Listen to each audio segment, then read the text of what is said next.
परभणी जिल्ह्यामध्ये मनोज जरांगे पाटील यांचं आगमन होत आहे। परभणी जिल्ह्यामध्ये फक्त मराठा नाही तर 18 पगड समाजामध्ये अगदी चैतन्याचं वातावरण आहे। कारण आम्ही मुंबईला जायची परफेक्ट तयारी करत आहोत। चावडी बैठका चालू आहेत। डॉक्टर विंगतर्फे डॉक्टर निलेश दळवे सर असतील, डॉक्टर बोंडे सर असतील, मी स्वतः असते, किशोर रणेर सर असतील, बालाजीदादा मोहिते असतील, आम्ही सर्व ही तयारी करत आहोत। आणि तुम्ही बघू शकता जनतेमध्ये प्रत्येक चौकामध्ये अगदी उत्साहाचं वातावरण आहे।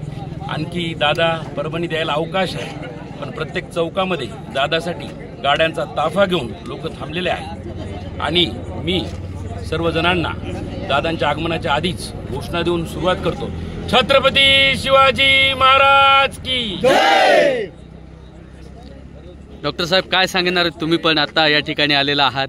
एकीकडे जर बघितलं पेशंट असतील किंवा त्या सगळ्या गोष्टी आहेत, दिवसभराचा व्याप आहे, हे सर्व सोडून संघर्षयोद्धे मनोज जरांगे पाटील या ठिकाणी पोहोचत आहेत, तर तुम्ही काय सांगणार आहेत? नक्कीच या ठिकाणी आदरणीय मनोजदादा जरांगे पाटील हे आपल्या समाजासाठी आरक्षण मिळावं म्हणून एक निकराचा लढा देत आहेत। या लढ्यामध्ये समाज बांधव मग तो शेतकरी, व्यापारी, शिक्षक, नोकरदार, डॉक्टर, कोणी वकील, कोणी यामध्ये मागे राहता कामा नाही।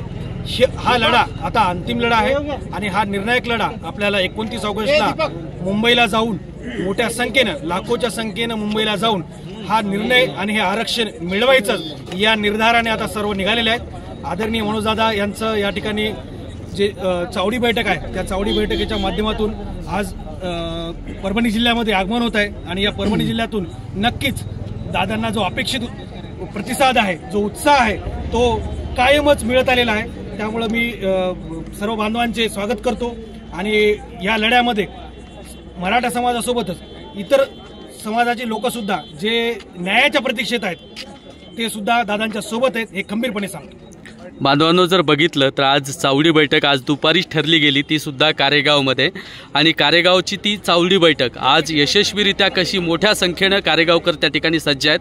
कारण दादा येणार आहेत हे 5 मिनिटं अगोदर जरी कळालं तरी सर्व समाज बांधव एकवटतो आणि दादांवरती नितांत प्रेम करणारा हा आमचा परभणी जिल्हा आहे आणि परभणीकर या ठिकाणी पाहतोय हे सर्व तरुण या ठिकाणी दादांच्या स्वागतासाठी सज्ज झालेली आहेत। आणि दादा या ठिकाणी येणार म्हटलं की आता दादा जवळपास पेडगाव जवळ पोहोचलेले आहेत आणि पेडगावमधून या ठिकाणी यायला 10 मिनिटाचा अवधी आहे। 10 मिनिटामध्येच हे सर्व बांधव सुद्धा या ठिकाणी अनेक गाड्या घेऊन दादांना या ठिकाणी घेण्यासाठी आलेले आपल्याला पाहायला मिळतात। डॉक्टर लाईनचे काही डॉक्टर आहेत, त्याचबरोबर हे सर्व मराठा बांधवही आपल्याला या ठिकाणी पाहायला मिळतात। आपण सर्व अपडेट या ठिकाणी घेत राहणार आहोत, प्रत्येक घडामोडी प्रत्येक अपडेट आपल्यापर्यंत देत राहणार आहे। मी उदय आणि तुम्ही पाहताय उदय न्यूज। उदय भिस्से पाटील या ऑफिशियल पेजच्या माध्यमातून आपण संपूर्ण महाराष्ट्रापर्यंत हा लढा पोहोचवत आहोत आणि तुम्ही सध्या कुठून लाईव्ह पाहताय हेही कमेंट बॉक्समध्ये कळवा।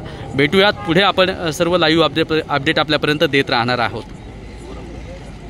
तुमचं नाव सांगा आणि काय या ठिकाणी हा लढा आहे। आता चेहऱ्यावर स्मित हास्य येत आहे कारण दादा या ठिकाणी पोहोचत आहेत, काय सांगणार आहे? दादा म्हणजे आमचा आनंद आहे आणि दादा म्हटलं की पूर्ण विषय बाजूला टाकून आमच्यासाठी सर्वस्व म्हणजे फक्त दादाच आहे। आणि आम्ही आता आलेलो आहोत पालम तालुक्यातून। परभणी जिल्ह्यात कुठेही दादा येऊ तिथं आमची उपस्थिती आवर्जूनच असते आणि आमचीच नाही, आमच्यासारखे असे असंख्य कार्यकर्ते आहेत जे दादासोबत एकदम असे विश्वासाने जुडलेले आहेत, जे कधी एका हाकेवर दादासाठी काही करण्यासाठी तत्पर असतात। पालम तालुका जर बघितला तर परभणीवरून खूप अंतर आहे, एवढ्या लांब तुम्ही या ठिकाणी पोहोचलेला आहात। उद्या सुद्धा दिवसभर दादा भेटणार होते, दादाने सांगितलं होतं, मग आज एवढं लांब का यावं असं वाटलं? कारण दादा इथं येणार म्हटल्यावर आतुरताच एवढी होती की दादाला बघण्यासाठी आमचा एक जो काय म्हणतात ते उत्साह, म्हणजे एवढा उत्साह दाटून येतो की दादा जर जवळपास आमच्या इकडे कुठं येणार असतील तर दादाला जरी बघितलं तर एक अशी ऊर्जा निर्माण होते आणि उद्या सुद्धा आम्ही दादासोबत दिवसभर असणारच आहोत। बांधवांनो हे पाहतोय, हे प्रेम आहे आपल्या बांधवांचं। आणि या ठिकाणी सर तुम्ही काय सांगणार आहेत, काय वाटतं आज तुम्ही या ठिकाणी सकाळपासून या सगळ्या तयारीमध्ये आहात? माझं नाव कृष्णा दळवे, मी एक डॉक्टर आहे, पण आता दादांनी जे मराठ्यांच्या अस्तित्वासाठी जे लढा उभारलेला आहे, मागच्या कित्येक वर्षापासून मराठा समाजाला आरक्षण मिळावं यासाठी खूप लोक आले गेले, पण दादांनी एवढं आंदोलन उभारले। अशा वेळी जर आपण घरी बसलो तर मला तर योग्य नाही वाटत, कारण अख्खा समाज व त्याचबरोबर समाजातील सर्व घटक दादाच्या सोबत आहेत आणि परभणी जिल्ह्यामध्ये दादा येत आहेत हे कळाल्यानंतर आपल्याला घरी बसणं योग्य नाही। पहिल्यापासून सर्व समाज बांधव या लढ्यामध्ये सक्रिय आहेत आणि येणाऱ्या 29 ऑगस्टला दादा मुंबईच्या दिशेनं परत एकदा आपल्याला पुढे जायचंय आणि त्यांच्या पाठीमागं भक्कमपणे आपण पूर्ण समाजातील सर्वच घटक, त्याचबरोबर मराठा समाज तर आहेच आहे, पण या समाजामध्ये राहणारे 18 पगड जातीचे लोक दादासोबत आहेत आणि याच अनुषंगानं दादा उद्या परभणीमध्ये एक बैठक घेणार आहेत. त्या कारणाने इथे समाज जमलेला आहे. आता दादाचं थोड्याच वेळामध्ये या ठिकाणी आगमन होणार आहे. त्यासाठी आम्ही दादाच्या स्वागतासाठी सज्ज आहोत. बांधवांनो, दादांच्या स्वागतासाठी हे सर्व बांधव या ठिकाणी सज्ज आहेत. तुमचं नाव सांगा, तुम्ही कुठून आलाय? नमस्कार, मी माणिक कदम. खऱ्या अर्थानं इथल्या महाराष्ट्रातील सर्व मराठी किंवा देशातील सर्व विखुरलेल्या या मराठा समाजाला ज्या व्यक्तिमत्वानं एकजूट केलं, एकत्र केलं, असे आम्हा सर्वांचे, मराठ्यांचेच नव्हे तर इथल्या 18 पगड जातीतील सर्व लोकांचे आराध्य मार्गदर्शक म्हणून आम्ही त्यांच्याकडे पाहतो. असे मनोजदादा जरांगे पाटील यांचं नुकतंच या ठिकाणी काही क्षणामध्ये परभणी नगरीमध्ये स्वागत होत आहे. त्यांच्या स्वागतासाठी सर्व परभणीकर कान्याकोपऱ्यातून, सर्व तालुक्यातून, गावातून या ठिकाणी हातात पडेल ते काम आपलं बाजूला सारून मनोजदादा जरांगे पाटील यांचं स्वागत करण्यासाठी त्यांचा जो काही निर्णय असेल 29 ऑगस्टला मुंबईला या ठिकाणी आपल्याला धडकायचंय, त्यांचा जो निर्णय आहे त्यांच्या निर्णयाची किंवा जो काही पुढचा निर्णय असेल त्यांच्या स्वागतासाठी अतिशय आनंदमय वातावरणामध्ये तुम्ही पाहू शकता मोठ्या संख्येनं परभणीकर या ठिकाणी आलेले आहेत. खूप मोठी कारची पार्किंग आपल्याला या ठिकाणी पाहायला मिळते आणि मनोजदादा जरांगे पाटील यांचं स्वागत करण्यासाठी संपूर्ण परभणी जिल्ह्यातून या ठिकाणी मनोजदादा तुम आगे बढ़ो, हम तुम्हारे साथ हैं. मनोजदादा तुम आगे बढ़ो, हम तुम्हारे साथ हैं. एकच मिशन मराठा आरक्षण.